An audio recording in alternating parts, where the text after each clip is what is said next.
day po sa inyong lahat. Welcome na naman po sa another episode ng ating vlog, na kung saan ang topic po natin for today ay tungkol sa katanungan ng subscriber natin regarding sa kuto.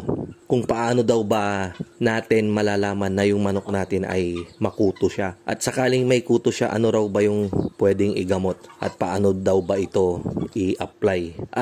Malalaman po natin, mapapansin po natin na ang manok natin ay may kuto kapag pumasok po tayo dun sa kanilang housing, sa kanilang kulungan. Pag dumikit po tayo dun, maya-maya nakakaramdam po tayo ng parang makate. Tayo mismo yung kinakate, na parang may gumagapang sa katawan natin na maliliit na hindi po nakikita sa sobrang liit po nila. Ngayon naman, kung sakaling hindi natin maramdaman dahil iba-iba rin yung level ng sensitivity natin, doon naman natin tignan yung ating manok. Kapag yung ating manok ay kamot ng kamot, palaging nanunuka, tinutukan niya yung katawan niya, halos namimilipit na yung kanyang leeg sa pagtuka, pag-abot sa parte ng kanyang katawan na makate, so isa rin pong sign yan na marami siyang kuto.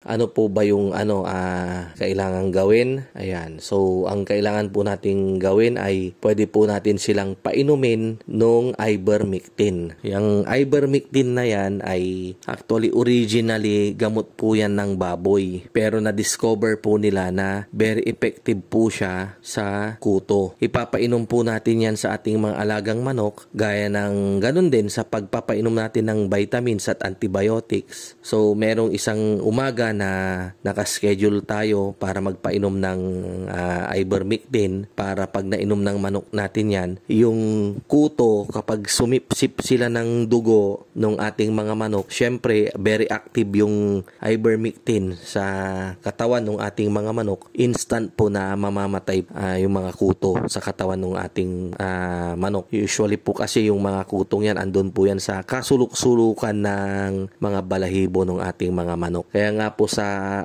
yung sa manok pang sabong, pinapaliguan natin sila. Meron po tayong shampoo pamatay sa mga kuto. Kaya lang itong mga RTL natin ay pwede rin naman natin silang paliguan kapag very minimal lang yung ating mga alaga. Kaya lang paano kung halimbawa 1,000, 1,000, 5,000, 10,000, mapapagod po tayo sa pagpapaligo lang ng mga manok natin na isa-isa. Tapos minsan rin po hindi rin advisable na paliguan sila, lalo na kapag sila ay nangingitlog na, kasi kapag sila ay nagpumiglas, may possibility, malaki yung tsansa na sila po ay mabasagan ng itlog. Kaya hindi po gaanong advisable na paliguan natin. Kasi pag magpapaligo tayo, ilulublob natin sila sa balde na may gamot, yung may shampoo na pang anti-kuto. Much better na painumin na lang natin sila ng ivermectin. Ang dosage po nun ay 5 ml per gallon. Kung paano yung ginagawa nyo sa vitamins at antibiotics, ganun din po yung pagtimpla dyan. And then ipaubos nyong mabuti, and then pag naubos na nila yan sa umaga, kahit na i-flush nyo lang yung mga natitira, and then magdagdag na po kayo ng plain water. Ayan. And then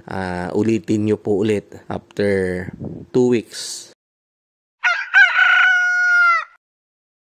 Makikita nyo naman po kung medyo yung mga manok ninyo ay guminhawa, hindi na sila kamot ng kamot. Pero kung ganun pa rin, pwede nyo pong ulitin after 2 weeks. Ayan. Pero based on our experience, basta ivermectin yung ginamit ninyo ay very effective po yan.